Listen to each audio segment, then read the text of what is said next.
Vamos para o nosso estudo do Evangelho segundo o Espiritismo, o nosso capítulo 16, Servir a Deus e a Mamon, e o item de hoje vai ser o número 6, Utilidade Providencial da Fortuna. Esse é um dos poucos textos que Kardec nos oferece, né, como fruto, resultado das suas observações, já que os itens anteriores desse capítulo nós tivemos apenas a citação daquelas passagens do Evangelho. Então aqui nós vamos seguir essas orientações passadas por ele, né, baseadas naturalmente naquilo que o Evangelho também nos apresenta. Deixa eu pegar rapidamente aqui uma pequena passagem que ele tinha selecionado para nós. Só um instantinho. Estou pegando aqui essa passagem do Evangelho que fechou meu navegador. Está aqui. Deixa eu pegar aqui para nós agora. E pronto. Bom, Kardec então ele apresenta aqui para nós essas reflexões baseado numa passagem contida em 3 dos Evangelhos, no livro de Mateus, no capítulo 19, no livro de Lucas, no capítulo 17, e no livro de Marcos, no capítulo 10. E diz assim para nós a passagem, só para a gente encontrar aqui a base para esse nosso estudo, né? Eis que, chegando-se a ele lhe disse: Bom mestre, que obras boas devo eu fazer para alcançar a vida eterna? Jesus lhe respondeu: Por que me chamas bom? Bom só Deus o é. Porém, se tu queres entrar na vida, guarda os mandamentos. Ele lhe perguntou: Quais? E Jesus lhe disse: Não cometerás homicídio, não adulterarás, não cometerás furto, não dirás falso testemunho, honra teu pai e a tua mãe, e ama o teu próximo como a ti mesmo. O mancebo lhe disse: Eu tenho guardado tudo isso desde a minha mocidade. Que é que me falta ainda? Jesus lhe respondeu: Queres ser perfeito? Vai, vende o que tens e dá aos pobres, e terá um tesouro no céu. Depois vem e segue-me. O mancebo, porém, como ouvia essa palavra, retirou-se triste, porque tinha muitos bens. E Jesus disse aos seus discípulos: Em verdade vos digo que um rico dificultosamente entrará no reino dos céus. Ainda vos digo mais, que mais fácil é passar um camelo pelo fundo de uma agulha do que entrar um rico no reino dos céus. Então, bom dia, pessoa que chegou. Então, a princípio, para nós, fazer uma interpretação como essa, ao pé da letra, geraria, sem dúvida nenhuma, uma grande desconfiança sobre o sentido verdadeiro da mensagem que Jesus queria transmitir. E aqui, então, nesse item que nós vamos estudar hoje, o 6, Utilidade Providencial da Fortuna, Kardec faz uma referência a essa passagem, dando para nós uma interpretação mais realista com a missão, com o compromisso que cada um de nós tem junto ao mundo material. Ou seja, estarmos aqui encarnados tem um propósito de evolução espiritual, cada um vivenciando as suas próprias provas, cada um vivenciando as suas expiações, cada um cumprindo com suas missões, já que cada um de nós podemos nos considerar, ou pode se considerar como missionário, ainda que não seja uma missão de grande extensão, no que diz respeito à humanidade, como nós vemos na mídia, como nós vemos nos estudos que nós desenvolvemos. Nós temos missões que dizem respeito à nossa família, missões que dizem respeito ao nosso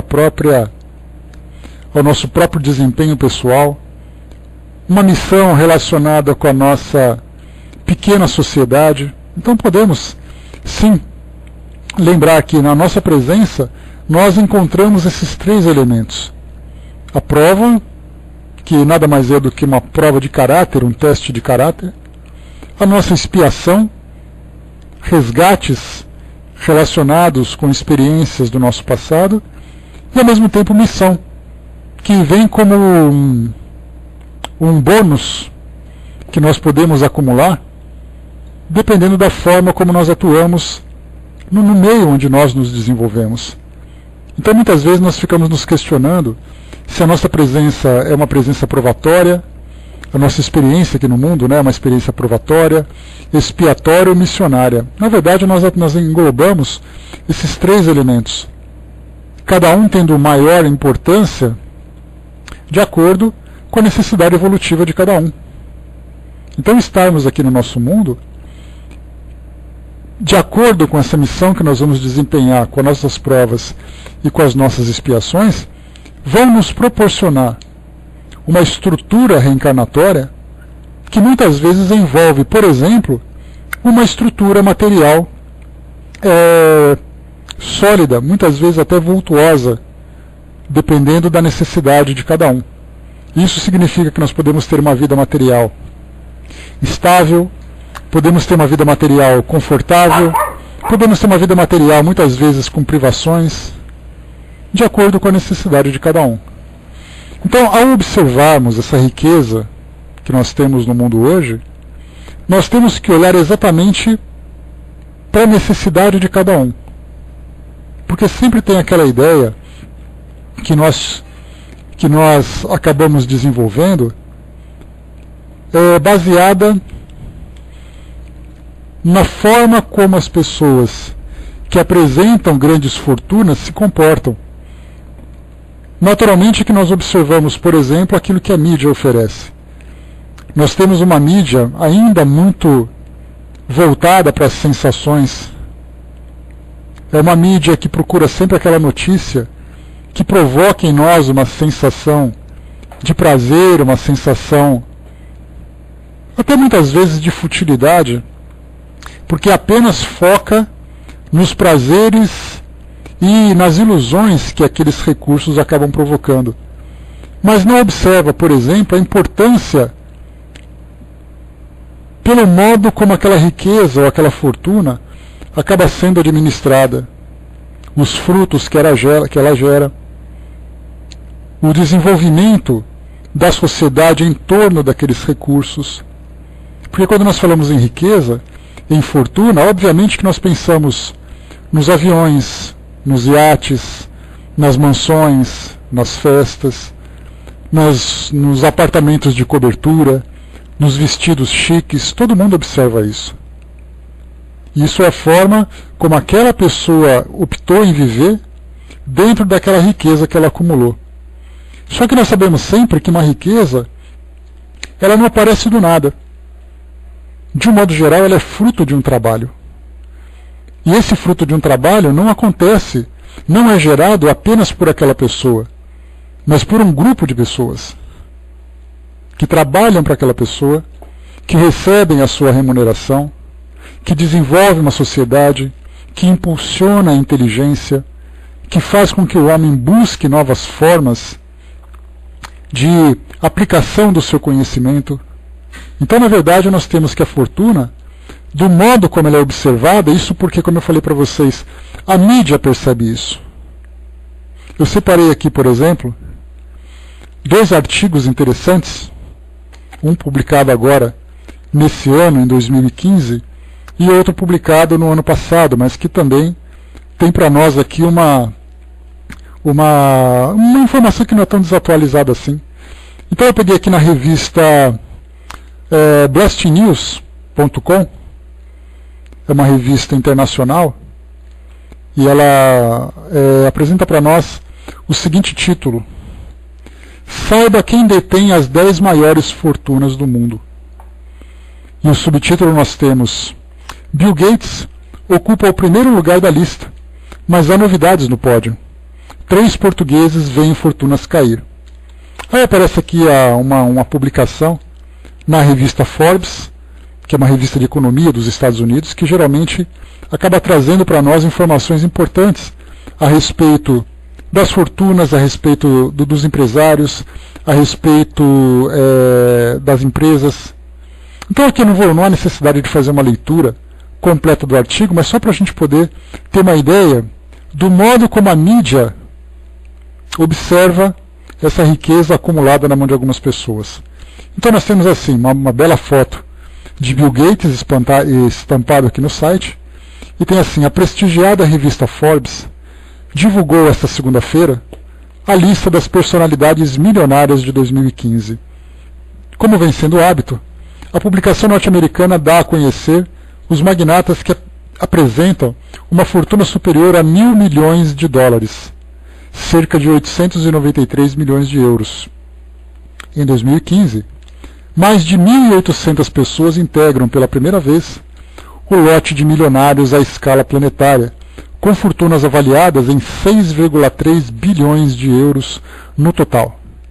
Aí traz aqui alguns nomes que não importam para nós agora, colocando, por exemplo, em primeiro lugar da lista surge o norte-americano Bill Gates, cofundador da multinacional Microsoft.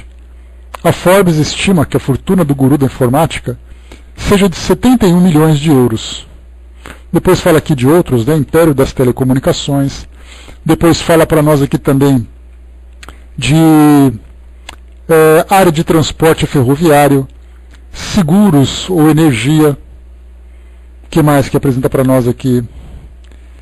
Aí depois nós temos vários aqui, os 10 homens mais ricos do mundo.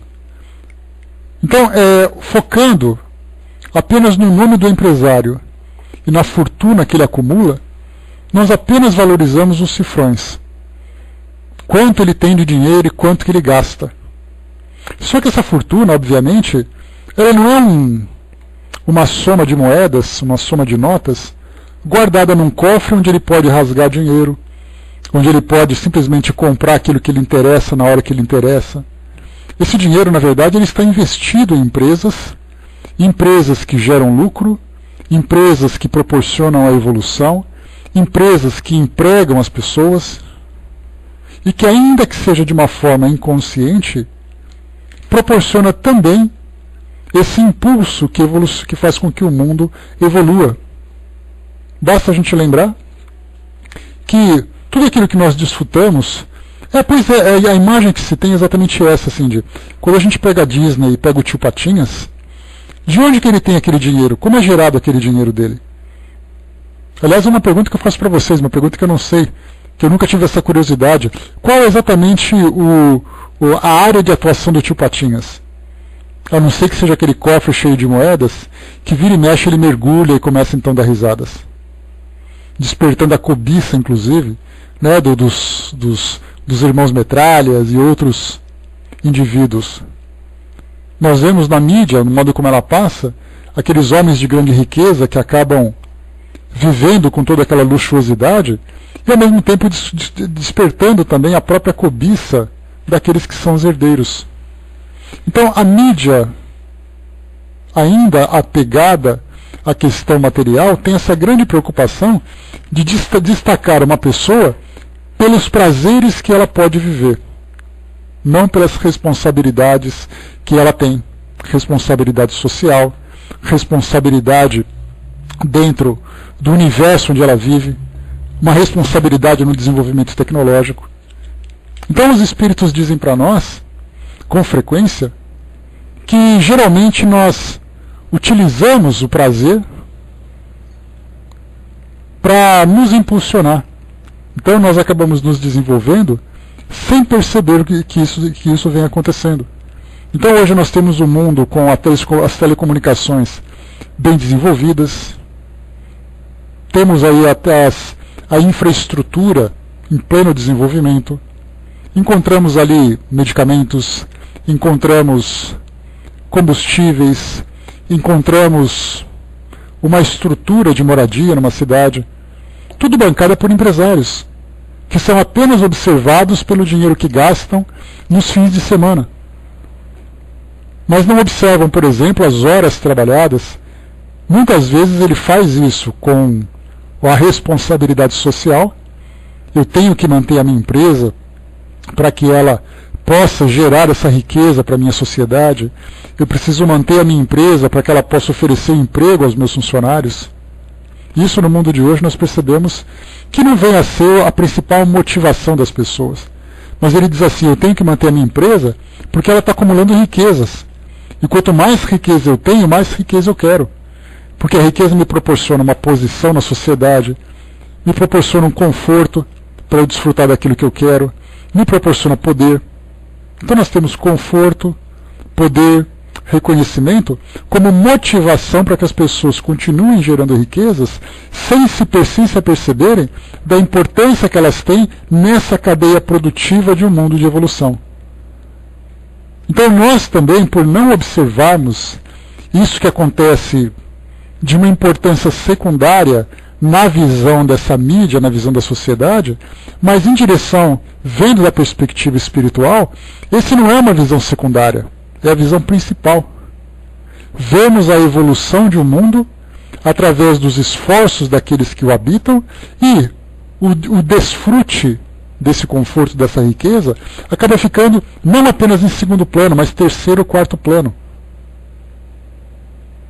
Principalmente porque essa forma de viver, desfrutando essa riqueza, acaba sendo para nós um motivo de grande preocupação.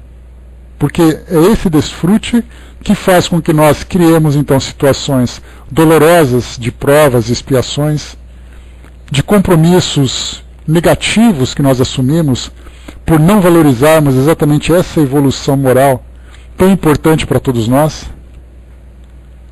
Então, isso acaba sendo de uma forma secundária. Há um tempo atrás, eu conversava com a Miriam, que acabou de dar um pulo na cadeira agora, a respeito de pessoas que têm uma vida luxuosa, né, já que é uma área de atuação dela, né, de trabalhar com a beleza patrimonial das pessoas. E aí então nós falávamos assim, mas poxa vida, essas pessoas gastam dinheiro à toa. Então nós pensamos assim, tá, parecem que elas gastam dinheiro à toa, gostam de investir naquilo que é prazeroso para elas. Agora vamos tirar esse foco desse modo de viver e vamos pensar no trabalho que elas desenvolvem, na forma como essa riqueza é gerada. Aí nós vemos então que ela trabalha, como os próprios espíritos disseram, que você vai ao mar, ao oceano, e você encontra corais que estão ali se desenvolvendo, né, como seres completamente inconscientes da sua importância, mas eles fazem parte de um meio ambiente onde eles estão proporcionando vida. Então até mesmo os corais, que se encontram numa escala dos seres vivos bastante inferior, trabalham em benefício da manutenção da vida. Então nesse caso nós podemos perceber que na nossa sociedade muitas vezes se dá da mesma forma. Nós vemos ali então os carros, os quadros, as viagens.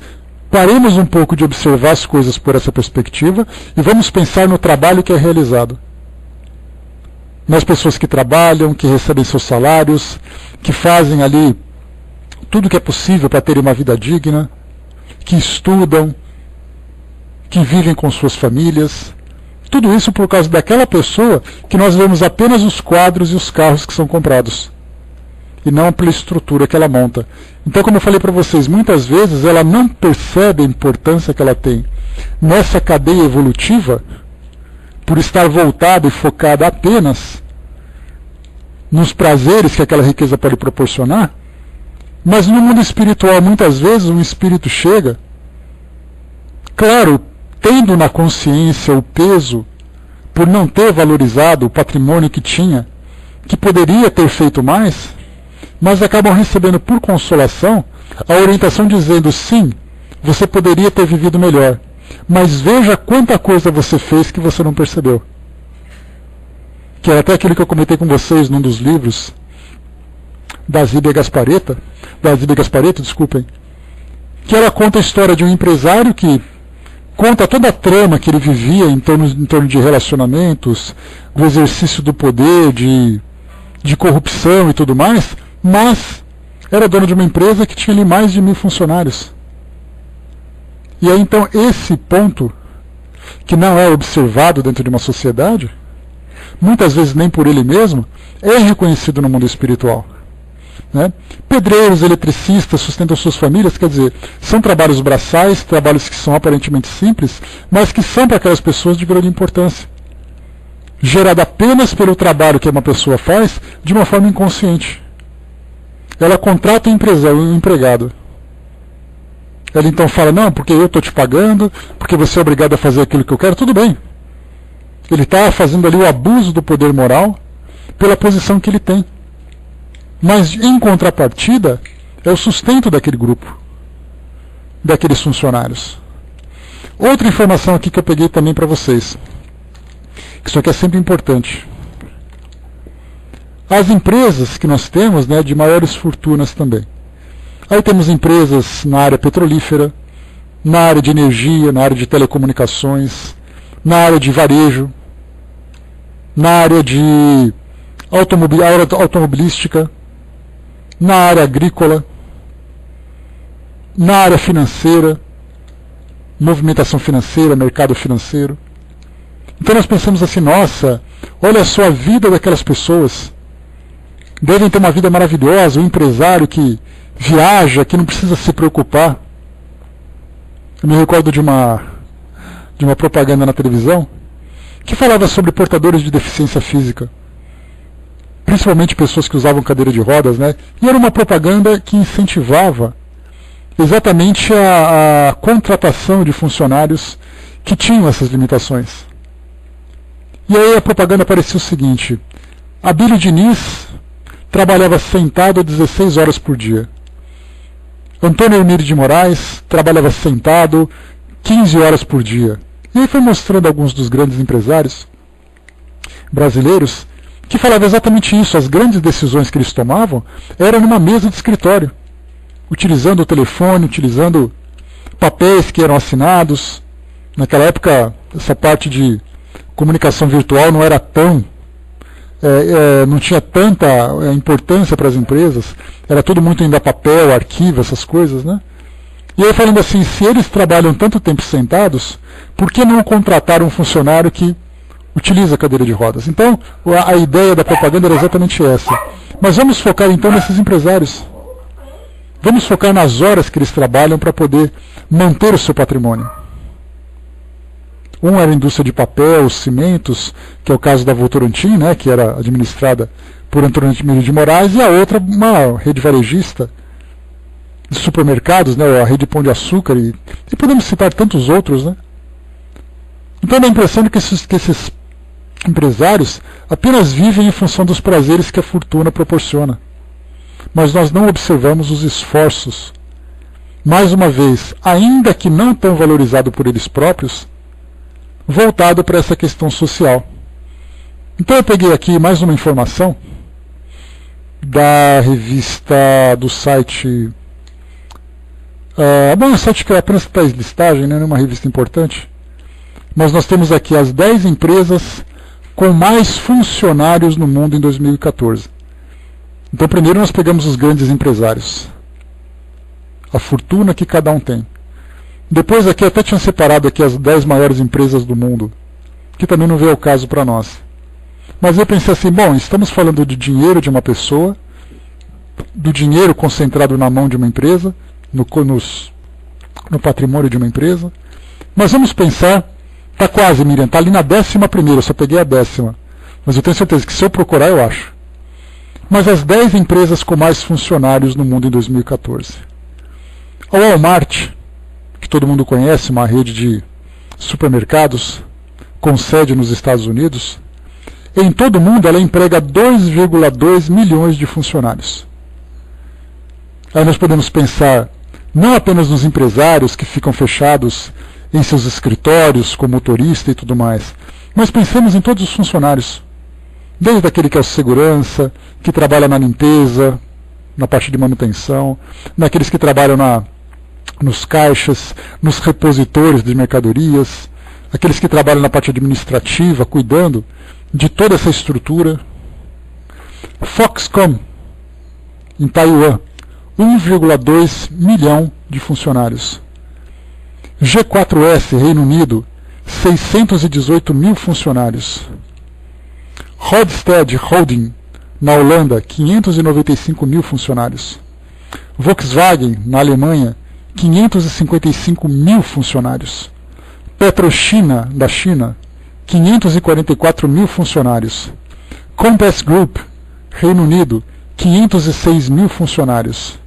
Agricultural Bank of China, na China, 478 mil funcionários. ISS, na Dinamarca, 465 mil funcionários. Industrial and Commercial Bank of China, 441 mil funcionários. Então essa é a lista, a fonte é o 247 Wall List, ou WALST, que mostra então as empresas, pela quantidade de funcionários.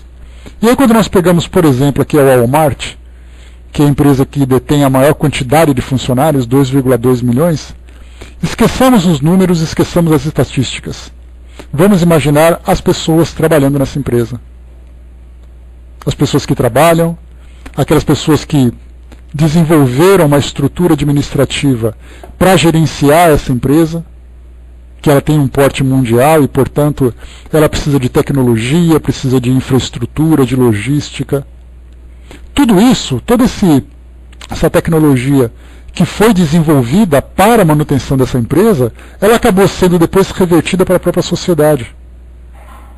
Eu me recordo, por exemplo, de Henry Ford, que foi o fundador da empresa Ford automobilística, lá nos Estados Unidos, no começo do século XX, quando ele criou aquela estrutura de linha de montagens. Isso, inclusive, é um tema que faz parte das aulas de história. Então, o que acontecia? Era uma produção artesanal.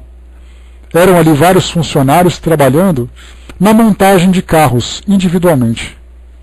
Então, era para vender um carro, eles juntavam então para produzir o chassi, para criar o motor, para fazer toda a pintura, rodas, parafusos. Então, eram aquelas pessoas em volta de um carro para poder fazer com que o carro saísse pronto. Era um processo demorado, era um processo oneroso, porque eram pessoas que não tinham uma especialização específica. E aí então Henry Ford pensou, bom, eu vou mudar isso. E vou criar então a linha de montagem. E ali então ele pensou, bom, vou pegar uma grande esteira e eu vou começar a especializar funcionários. Aquele especializado em parafusos, das rodas, aquele em pintura, aquele em motor, aquele em soldagem. E aí então começaram a montar essa estrutura. E aí percebeu-se então que a produção era muito maior, muito mais rápida e muito mais barata. E a partir então dessa ideia que o empresário teve para ganhar dinheiro, fez com que revolucionasse toda a produção no mundo todo a partir dali. Outros empresários no Japão, por exemplo, pensaram numa estrutura que, em vez de você ficar acumulando mercadorias num depósito e esperando que fosse comprada, ele pensou assim, em vez de eu produzir tudo isso, que me causa prejuízos, eu vou produzir apenas aquilo que é solicitado, sob demanda.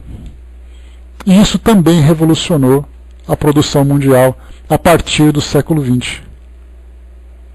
De repente encontramos a história de Bill Gates, ou então do próprio Steve Jobs. Para quem viu o filme do Steve Jobs, deu para ter uma ideia de como as coisas funcionavam. Era apenas um jovem que se juntou com alguns amigos numa garagem e pensaram em colocar em prática uma ideia para criar uma tecnologia de informática. Porque o objetivo deles era o quê? Vamos criar isso para ganhar dinheiro. E aí começaram então a produzir, começaram então a vender, criaram as máquinas, criaram os softwares, transformaram a Apple, que é a empresa que ele criou, uma das maiores empresas de tecnologia do mundo, fazendo com que nós desfrutemos hoje desse conforto que a tecnologia proporciona, tudo isso motivado por um sonho de garagem para poder ficar rico e ganhar dinheiro. Ou ganhar dinheiro e ficar rico. Hoje nós temos a Apple, uma grande empresa, com grandes mentes trabalhando, engenheiros de tecnologia, da informação, grandes administradores, pessoas criativas que trabalham constantemente para poder criar novos produtos, para fazer com que aeroportos, hospitais, bancos, empresas sejam administradas com mais eficiência com esses softwares e com esses hardwares, esses programas, essas máquinas que foram criadas num sonho de garagem, não apenas daquela garagem, mas de tantas outras garagens que aparecem por aí, objetivando aquele conforto, aquele sonho de ser feliz com a riqueza que é produzida. E não se dá conta da grande revolução social que isso proporciona. A Miriam colocou, né, é o caso do desfile de moda. Sempre achei algo inútil. Até perceber quantas pessoas estão por trás de um evento, da costureira até modelo. Hoje pela manhã, Miriam, estava passando um programa no Globo News chamado Mundo S.A. Né, normalmente enquanto eu me preparo aqui pela manhã, a televisão fica ligada, fico assistindo telejornais e começou esse Mundo S.A. falando exatamente desse mercado da moda, das empresas que estão envolvidas na divulgação e principalmente na venda desses produtos. Aí mostram os desfiles, mostram os estilistas, começa então cabides e mais cabides, né, passando ali todos os estilos. E a gente de imediato olha e fala assim, meu Deus, que perda de tempo. Indústria de cosméticos. O Brasil considerado, por exemplo, um dos maiores consumidores de cosméticos do mundo, o maior consumidor de perfumes do mundo. Então a gente fala assim, meu Deus, olha o que as pessoas estão valorizando. Porque nós observamos apenas a motivação que se tem para criar aquele produto. Qual é a motivação? A beleza exterior, a moda. Mas paremos um pouquinho e pensemos em tudo aquilo que envolve aquela produção. Tudo aquilo que acontece nos bastidores que não aparece na televisão. Sim, as pessoas envolvidas nesse meio aparecem, se destacam, muitas vezes pela sua ostentação. Mas nós não valorizamos exatamente esses bastidores sociais, que são de extrema importância para a evolução do nosso mundo. No caso da moda, no caso dos cosméticos, no carro da produção de carros. Falei para vocês, né, recentemente vendo uma feira de automóveis, que foi mostrada num programa na televisão, tinha ali carros que custavam 2 milhões de dólares. Um carro cujo relógio, como eu comentei com vocês, apenas o relógio que ficava ali no painel do carro custava 100 mil reais. Era um daqueles relógios da marca Rolex. Mostrou uma feira náutica que teve aqui em São Paulo no mês passado, no mês retrasado, não me recordo, foi recentemente, aqueles iates que custavam 500 mil dólares. E as pessoas estão comprando. Então nós ficamos nos perguntando, mas que mundo é esse em que as pessoas valorizam tanta futilidade? Seria mais ou menos, pensando de uma forma alegórica, aquela imagem que nós temos de uma charrete, que atrás dessa charrete, cheia de produtos que foram trabalhados na agricultura, trabalhados no artesanato, sendo levados para serem comercializados para o sustento de um trabalhador, essa charrete sendo puxado por um animal, aquele burrico, aquele cavalo, e na frente dele aquele torrão de açúcar dando estímulo para que ele possa caminhar. Então nós observamos apenas o açúcar e não percebemos em tudo aquilo que vem atrás. Essa é a questão que nós temos então que analisar a respeito da utilidade providencial da fortuna. Para que servem essas riquezas, se de um modo geral nós observamos apenas o mal que ela proporciona ou a futilidade que ela alimenta? A mesma coisa acontece também, me veio uma outra ideia aqui, a respeito do que se passa nos meios de comunicação. A televisão, por exemplo, com seus programas de entretenimento, muitas vezes com futilidades, com programas até mesmo, de certa forma, com conteúdo duvidoso em termos de formação moral.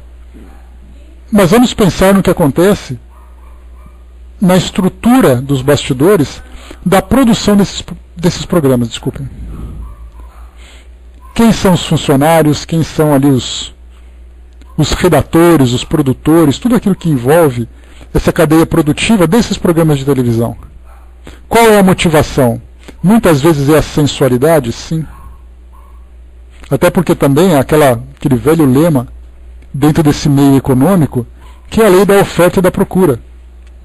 Os meios de comunicação nos oferecem aquilo que nós queremos. Se os nossos desejos são baseados na futilidade, obviamente que nós receberemos futilidade. Se nós somos mais exigentes com relação às nossas escolhas, obviamente que nós exigiremos produtos de qualidade que serão oferecidos também para atender à nossa solicitação. Uma das maiores empresas do Brasil, se não a maior empresa do Brasil, é um grupo que administra refrigerantes e bebidas alcoólicas, a nossa conhecida Ambev. Então nós temos ali uma empresa baseada no consumo. Só um instantinho aqui, pessoal.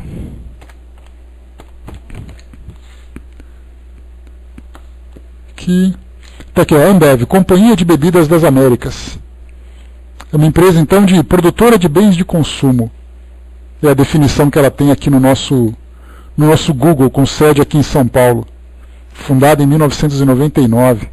Aí mostra preço de ações, mostra, então, os produtos que são fabricados.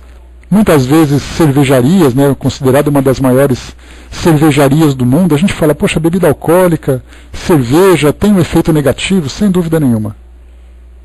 Mas também é valorizado, né, quando nós pegamos revistas de economia, qual é o patrimônio que essa empresa acumula.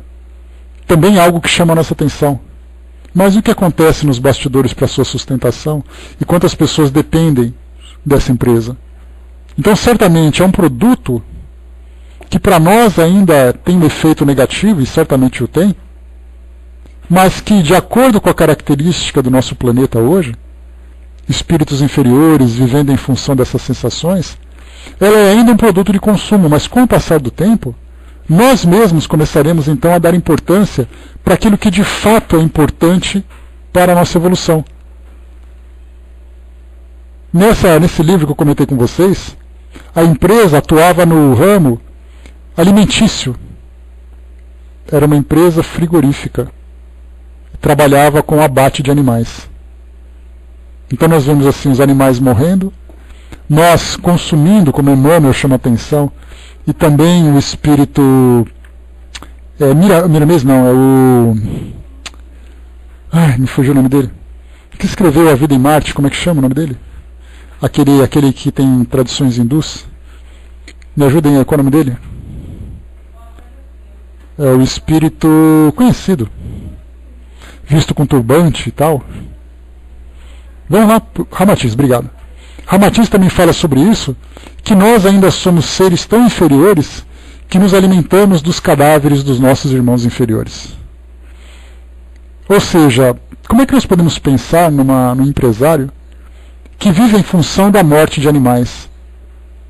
Ou seja, nós dependemos desse tipo de alimentação ainda, se não biologicamente, embora seja importante aquela proteína que é consumida, pelo menos psicologicamente, em termos de hábitos alimentares, em modo de viver.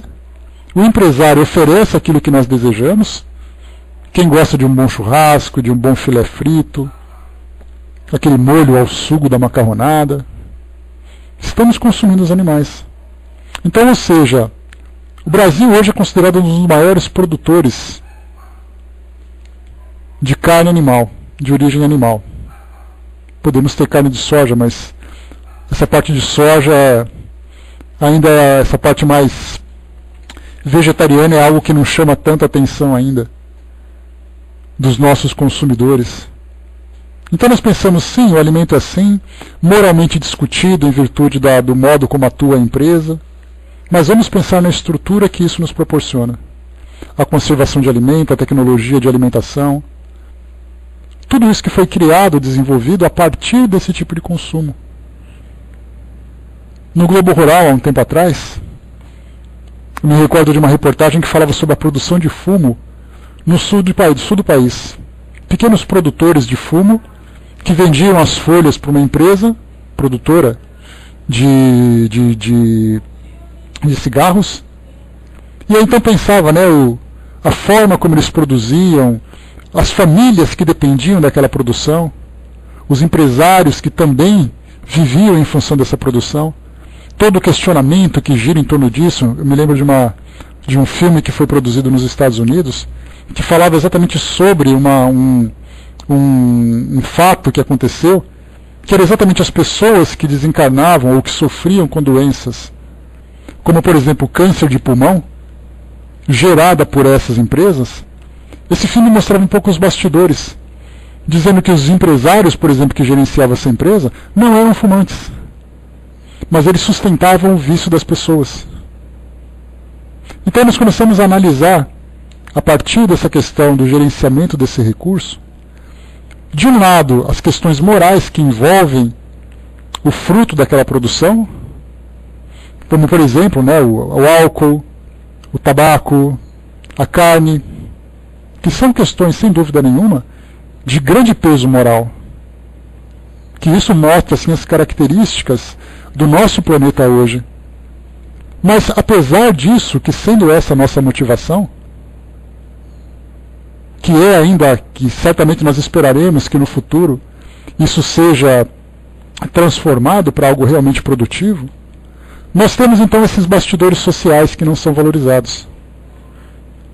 Aquela motivação inicial pode ser imoral ou moralmente questionável? Sim. Mas os seus resultados atuam na evolução do nosso mundo, da nossa sociedade. Então olha quanta coisa a gente tem para pensar a esse respeito. Por mais fútil que possa parecer a motivação, o seu resultado impulsiona a transformação do nosso mundo, desenvolvendo a inteligência, que depois de um certo tempo, como Kardec vai dizer para nós, quando tivermos a nossa inteligência suficientemente desenvolvida, nós estaremos em condições de fazer questionamentos a respeito da nossa conduta moral. Como é dito pelos próprios espíritos, nós temos ali a moral e a intelectualidade, ou seja, a inteligência e o nosso moral. Os dois se desenvolvendo, mas a inteligência se desenvolve com mais rapidez. Exatamente porque é um recurso que nós dispomos para encontrar aquilo que vai nos dar prazer na nossa vida.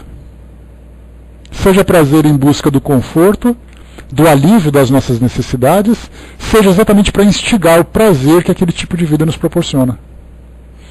A Miriam colocou lá em cima, né, hoje já temos o terceiro setor com o negócio social, empresas que são criadas com lucro direcionado para o investimento em uma comunidade que saia da miséria e seja autossuficiente, proposta de Mohamed Yunus. Mas nós temos várias, Miriam, não apenas essa parte do negócio social, mas nós temos as cooperativas, nós temos ali as organizações não governamentais.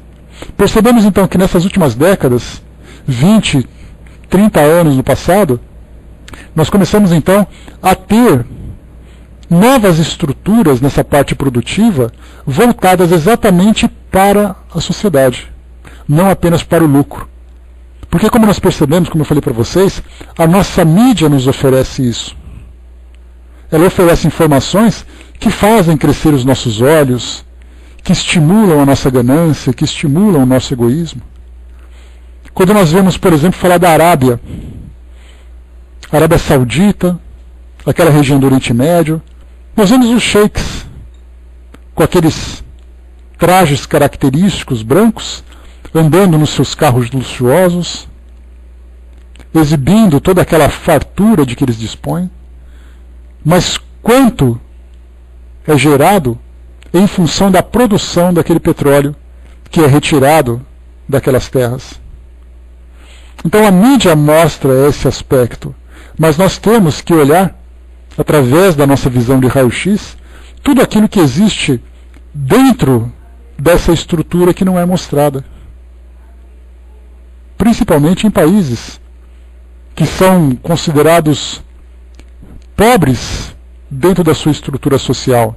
Porque nós vemos a riqueza dos sheiks, mas nós não vemos o modo como a sociedade vive. E quando mostra também, acaba vendo apenas de um modo muito crítico. Olha só esse país como ele é pobre, olha quanto dinheiro ele gasta.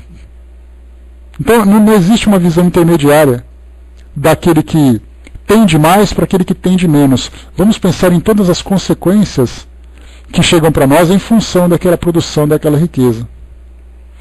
A Paty colocou para nós, bom dia Paty, quando eu era criança eu morava em uma cidade onde 90% das famílias viviam da agricultura, produção de fumo, isso já mudou. Que estado que era essa cidade? Era no sul, Paty? De repente pode ser no mesmo lugar que eu acabei comentando também, não me recordo agora que cidade que era, mas mostrava exatamente isso, famílias. O pai, a mãe, os filhos, os genros, as noras, todo mundo trabalhando em Santa Catarina, né? Então era nessa região mesmo. Eu não me lembro se era Santa Catarina ou Rio Grande do Sul, mas era naquele lugar, né? Em Guaraciaba. Então mostrava isso, quer dizer, o sustento daquelas pessoas. E aí falava-se exatamente nessa reportagem, mostrava exatamente os malefícios do cigarro, e depois, por outro lado, mostrava a produção desses cigarros, do fumo em especial, e depois mostrava as famílias que dependiam dessa produção. É aquele mesmo questionamento que se faz hoje a respeito do consumo de carne animal. Então nós pensamos assim, não, mas nós precisamos nos libertar da carne, nós precisamos mudar esses nossos hábitos, porque nós estamos sacrificando os animais, que nós temos vegetais suficientes para alimentar toda a humanidade, coisa e tal. São questões que nós vamos então apresentando em função desses novos valores que nós estamos desenvolvendo. Só que nós sabemos que esse tipo de transformação não é algo que acontece de uma hora para outra.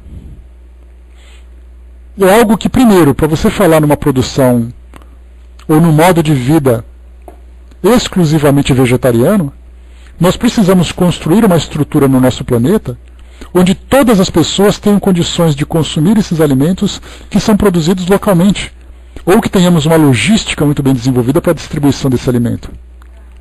Para quem mora, por exemplo, no litoral, muitas vezes você não tem condições de produzir alimentos vegetais com facilidade, então eles consomem peixe. Quando você vai para o campo, em algumas regiões, onde você não tem a terra que é fértil o suficiente, é através da produção da pecuária, das produções animais das mais variadas, do pastoreio muitas vezes, como acontece em países da Ásia, onde simplesmente não se tem condições de produzir de um modo imediato, de uma hora para outra, os vegetais para que as pessoas parem de consumir. Então existe uma luta muito grande, principalmente das instituições que trabalham em prol da ecologia. Dentro do próprio espiritismo nós temos muito isso. O André Trigueiro talvez seja um dos grandes destaques daqueles que sustentam essa bandeira da diminuição do consumo animal, e o faz com brilhantismo e com muita razão. Mas nós percebemos que é uma mudança que ela deve acontecer conforme a conscientização das pessoas vá se desenvolvendo, e ao mesmo tempo também que a estrutura de produção do nosso planeta, do nosso país em especial, já que a atenção dele é voltada para cá, consiga distribuir alimentos suficientes para que todas as pessoas possam consumi-la. Então é algo que demanda tempo, é algo que demanda recursos, riquezas, tem que investir dinheiro para mudar isso, tem que fazer um trabalho social, e vemos que não é tão simples assim. Então, na verdade, nós temos na nossa sociedade interesses que nos impulsionam em virtude dessa ganância, do acúmulo desse capital, do acúmulo dessa riqueza. Mas, por outro lado, nós temos também as questões sociais. Eu me recordo dessas grandes revoluções que aconteceram no nosso mundo, e me vem à mente as grandes navegações.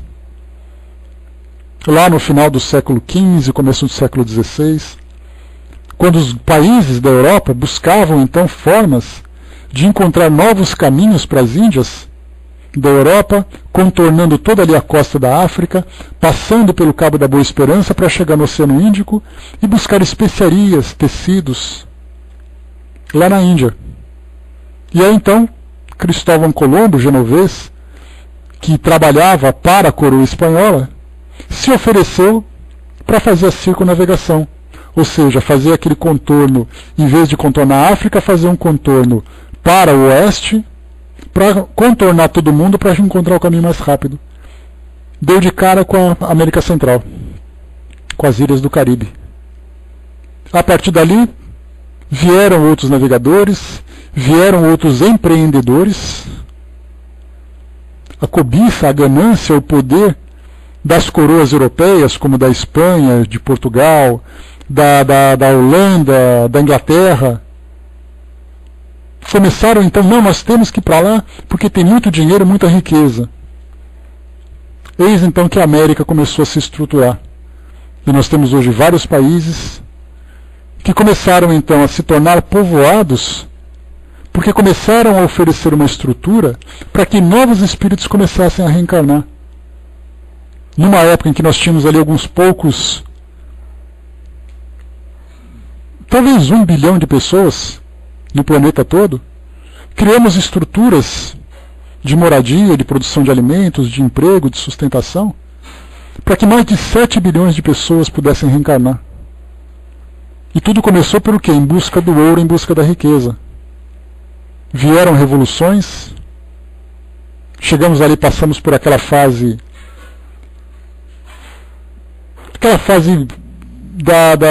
do período medieval, saímos ali do feudalismo, entramos na Idade Moderna, veio a Revolução Industrial, a máquina a vapor foi descoberta, porque os ingleses queriam produzir mais tecidos para ganhar dinheiro.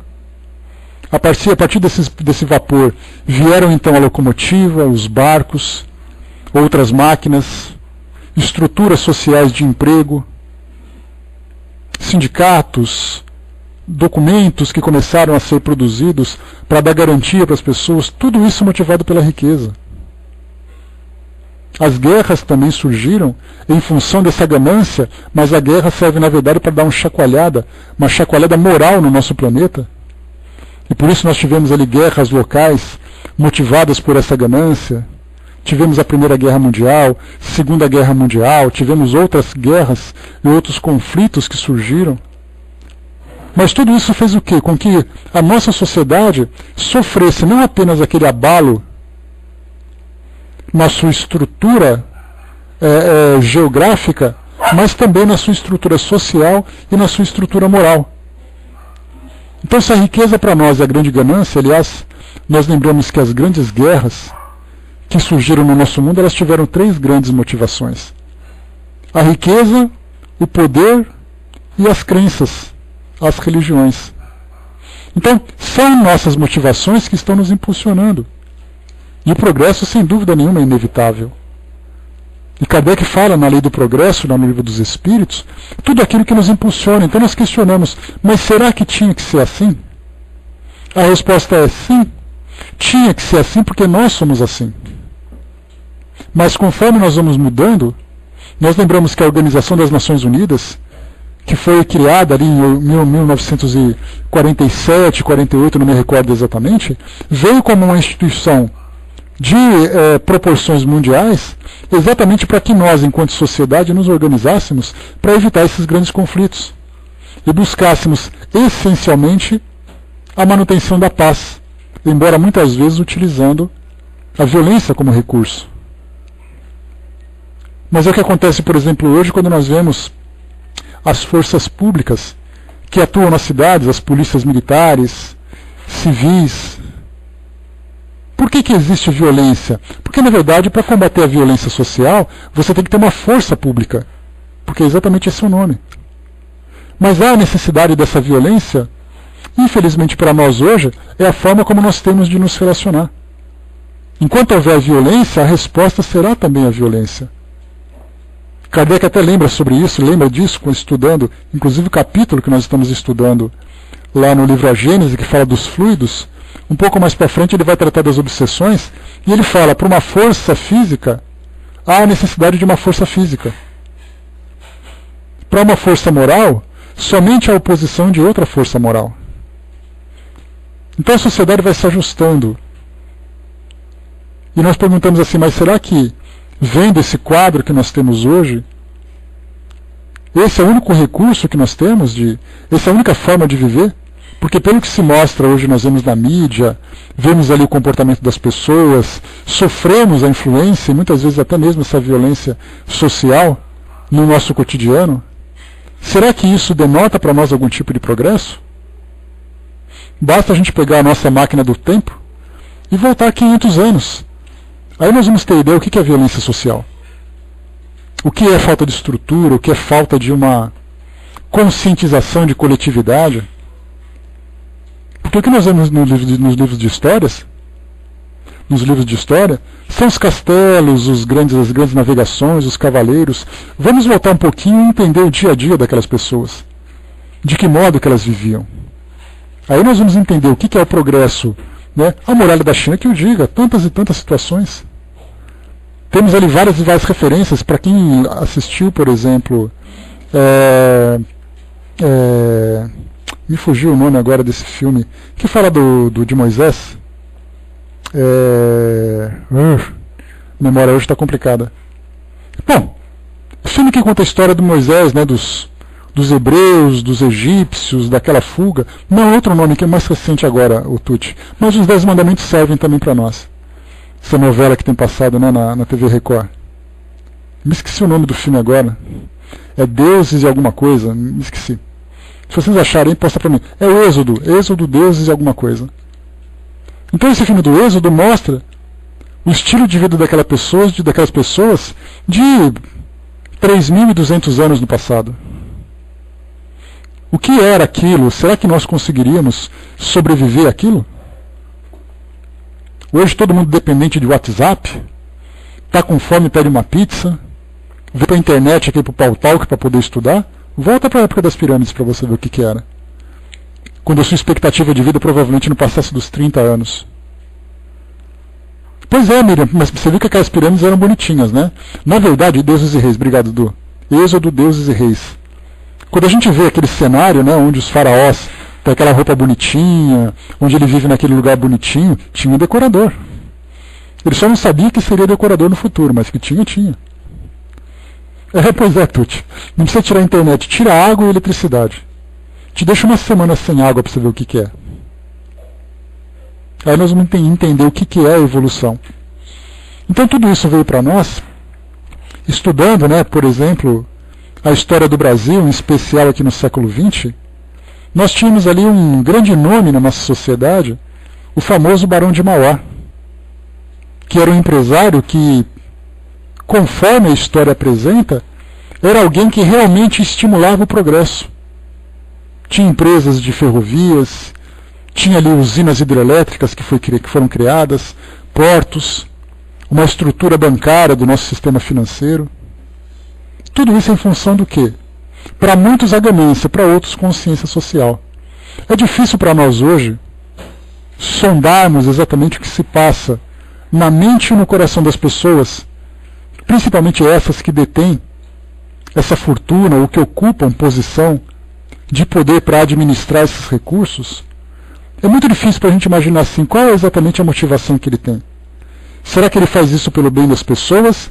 Ou ele faz isso pelo bem da empresa, para manter o seu emprego, para manter a sua fortuna? Não importa. Felizes daqueles que já atingiram esse grau de consciência. E aqueles que não atingiram ainda vão atingir. Porque estão desenvolvendo capacidades que não serão desperdiçadas. Capacidades que vão, no futuro, ser aplicadas de um modo diferente. O importante é que nós encontramos os recursos. A forma de sua aplicação nós veremos mais para frente. É o caso, por exemplo, da própria criação da aviação.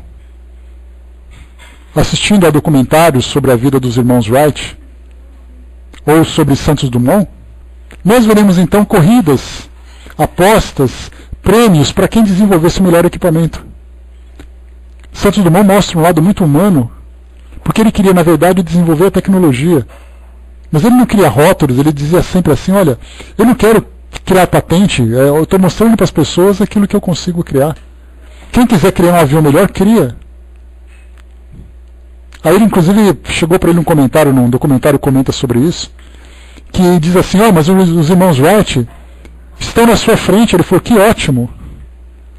Tomara que nós consigamos criar coisas cada vez melhores. Foi então um grande desgosto que ele sentiu, e isso mostra a sua sensibilidade em torno da sua criação, quando ele cometeu suicídio, por ver os aviões que ele tinha ajudado a criar, porque não foi ele o criador. Ele foi, na verdade, uma parte de uma engrenagem onde vários competidores estavam tentando criar máquinas que pudessem voar, seja na Europa, seja aqui na América. E aí, então, ele, nesse caso, ele se sentiu tão sensibilizado com a aplicação negativa da sua criação, que ele entrou numa depressão profunda e cometeu suicídio. Tem até o depoimento da neta dele que fala exatamente sobre o que ele sentia, aquilo que a família comentava a respeito dele. Eu tive a oportunidade de assistir um documentário essa semana que falava sobre o Zeppelin, aquele charutão, né, cheio de gás hélio aí, que voava nos céus, inclusive do Brasil, né, fazia uma rota ali do sul, Rio de Janeiro, Nordeste, e depois ia para a Europa e também para a América, e mostrava então a volta ao mundo no Zeppelin. E aí, então, inicialmente, eram os grandes empresários americanos que bancaram essa viagem. 20 pessoas selecionadas entre jornalistas e empresários que fizeram essa viagem em busca do prazer, em busca da ostentação do poder. Mas por causa desse tipo de equipamento que foi gerado em função dessa ganância, mais uma vez, dessa ostentação, nós nos envolvemos a nossa tecnologia aeronáutica para termos hoje transporte seguro, transporte rápido, que mobiliza. Em que ano existiu o Zeppelin? Ele é pós-Segunda Guerra, não antes da Segunda Guerra. Esse filme mostra essa viagem do Zeppelin em 1923. Então, a partir da década de 1920, né? Teve até o Lindenberg, que foi aquele grande charutão na década de 30, década de 40, que teve aquele acidente terrível, né? De grandes proporções, que chocou o mundo, né? Deixa eu procurar rapidinho aqui no Google, que eu já falo para você já a data dele, ó. Lindenberg Zeppelin. Ele aconteceu, deixa eu ver aqui rapidamente,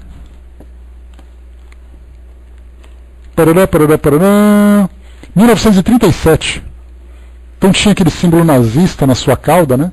O nazismo naquela época não passava de um símbolo partidário de poder lá na Alemanha. Não era ainda aquela ideia do nazismo hitlerista. Então foi em 1937.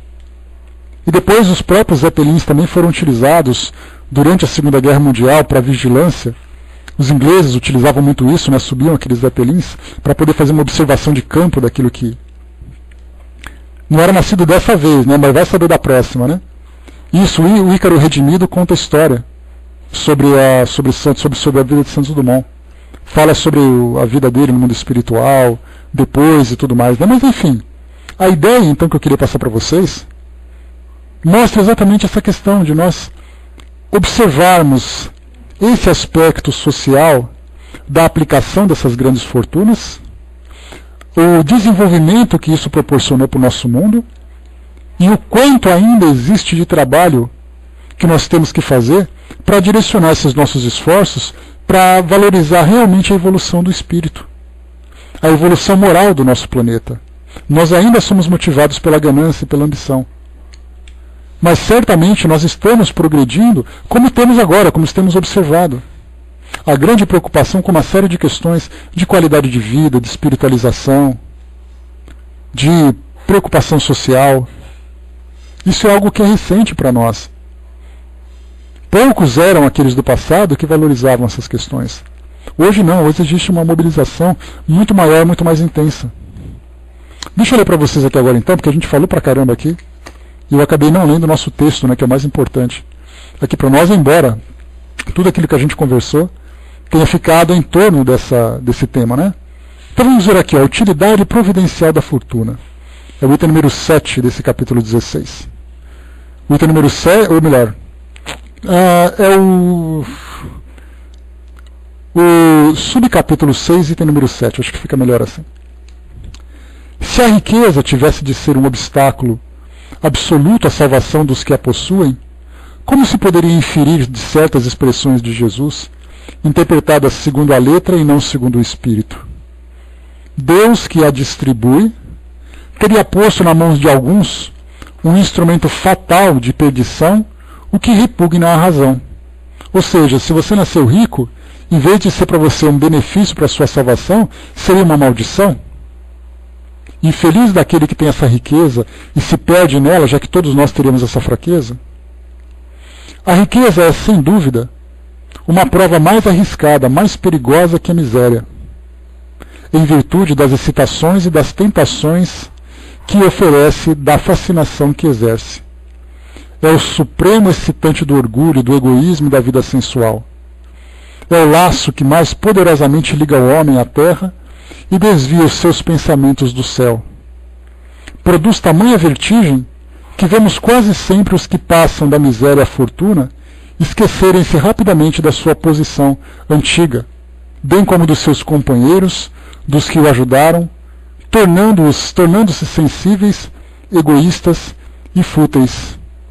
Mas por tornar o caminho mais difícil, não se segue que o torne inviável, e não possa vir a ser um meio de salvação nas mãos do que a sabe utilizar, como certos venenos que restabelecem a saúde quando empregados a propósito e com discernimento.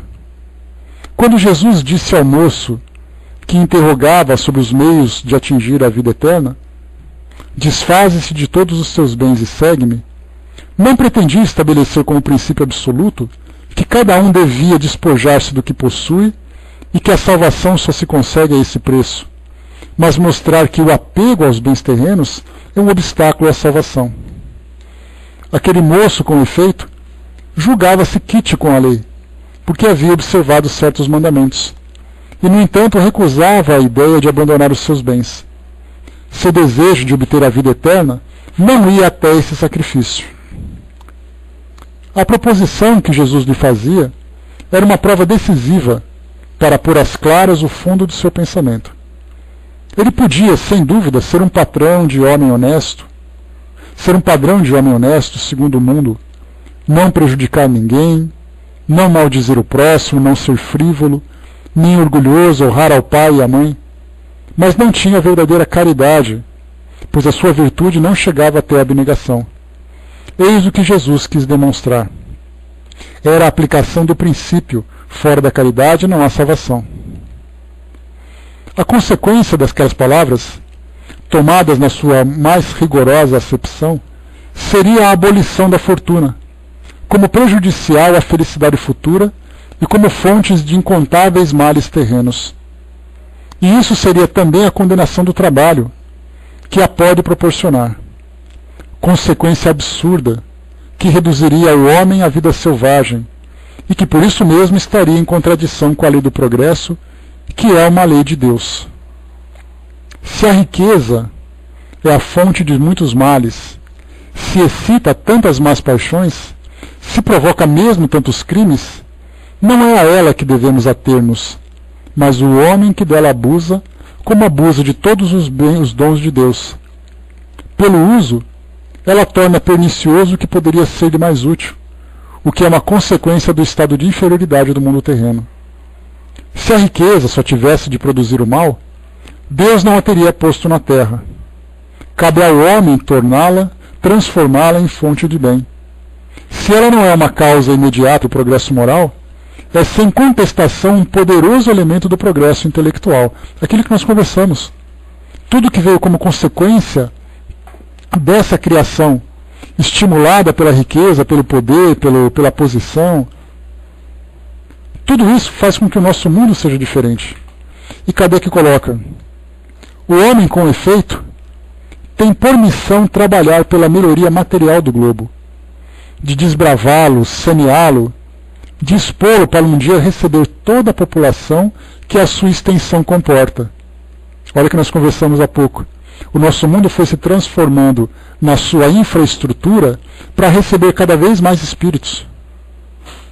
Estamos passando por essa fase de ajuste, ainda há muito o que fazer, mas basta a gente lembrar que de 200 anos para cá, nós tivemos um aumento quase que 6 vezes mais da população que havia naquela época. E isso em função da estrutura que se foi desenvolvendo a partir do estímulo da riqueza. Para alimentar essa população, que cresce sem cessar, deve aumentar a sua produção. Se a produção de uma região for insuficiente, precisa ir buscá-la em outra. Por isso mesmo, as relações de povo a povo tornam-se uma necessidade, e para facilitá-las, é forçoso destruir os obstáculos materiais que os separam, tornar mais rápidas as comunicações.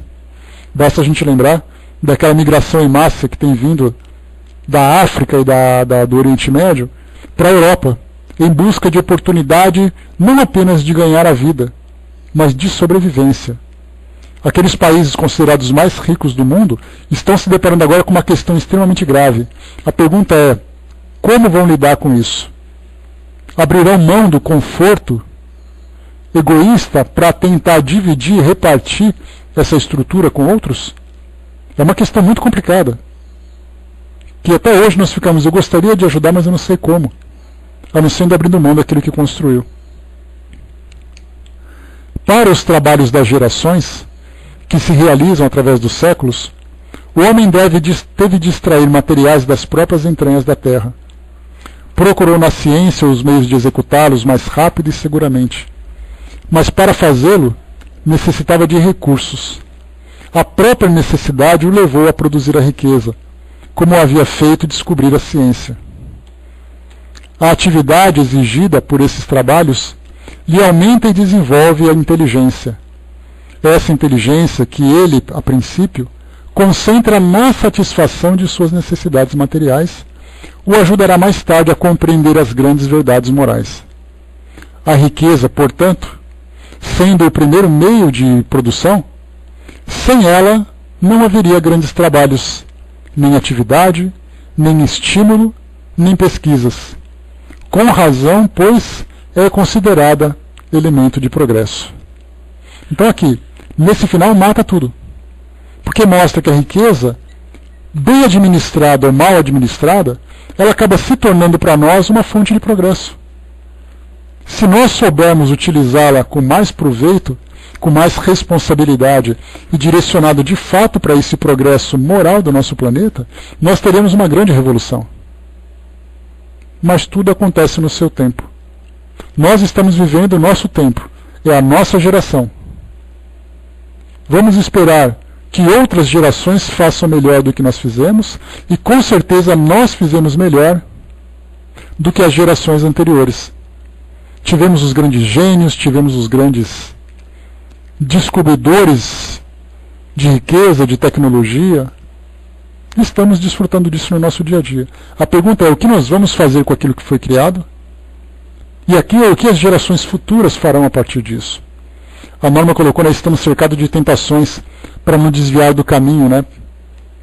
Felizmente, junto com as tentações, Norma, aparecem também as dores. E Joana de Ângeles é taxativa quando diz isso. Ela fala que a dor é a nossa melhor professora. E a dor vem de todas as formas. Dor física, dor moral, dor social, dor da perda. Tudo vem para nos chamar a atenção para essa nossa realidade. Até mesmo as instituições religiosas estão se perdendo por causa dessa riqueza, como se perderam no passado e continuam se perdendo hoje. Não sabem lidar com essa riqueza, querem ganhar dinheiro. Igreja envolvida em política, igreja envolvida em meio de comunicação, igreja vendendo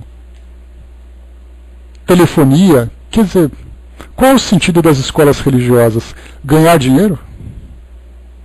Então são essas questões morais que nós levantamos, mas sem nos esquecer, essencialmente, daquilo que ela produz como objeto de estímulo para o crescimento da nossa sociedade.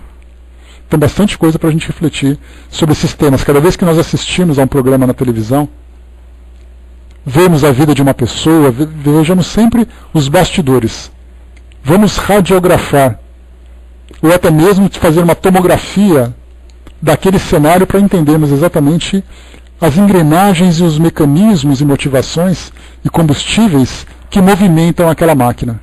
Aí sim nós vamos ter uma visão mais justa daquela realidade, embora vejamos também as suas falhas. Então é isso, gente. Fechando por aqui o nosso estudo de hoje. Acabei falando mais do que eu imaginava que fosse falar, mas acho que valeu para a gente poder refletir bastante sobre tudo isso que envolve essa questão da riqueza, né? Então, bacana para nós aqui, para o nosso estudo. Bom, eu vou então passar aqui para a nossa amiga Miriam, que vai fazer um encerramento para nós, e daqui a pouquinho então a gente volta para dar mais recadinhos para vocês. Tá? Mas vale a pena então a leitura, de novo, desse capítulo, a reflexão em torno desses assuntos. Pesquisem sobre o tema, é sempre muito legal a gente conhecer as personalidades, as instituições, as estruturas, a forma de viver de cada pessoa, e entendamos isso como estímulo evolutivo para a nossa sociedade. E muitas vezes também a gente nem falou sobre isso, mas poderíamos trazer aqui vários e vários exemplos de indivíduos que exerciam grande poder aqui no nosso mundo, desde aqueles que detinham grandes fortunas ou aqueles que administravam grandes fortunas, como, por exemplo, políticos, administradores, que ao retornar ao mundo espiritual, percebeu que dispensaram ou utilizaram com negligência uma posição que poderiam utilizar de uma forma muito produtiva para a evolução do nosso planeta. E aí então temos aqueles dramas de consciência que afetam todos aqueles que viveram nessa posição, que é sem dúvida nenhuma uma prova muito difícil. Porque a gente lembra aqui 5 elementos que eu sempre trago para vocês: a fama, o poder, a riqueza, a beleza e a inteligência. Quem detém um desses 5 elementos, ou coitado se detém todos esses elementos, sofre uma prova de extrema dificuldade, porque é difícil lidar com o nosso ego diante dessas facilidades. Alguém que é poderoso, bonito, rico, inteligente e é famoso, é alguém que está na beira do precipício para se lançar. Porque é difícil a gente lidar com essas provocações que o mundo oferece para nós.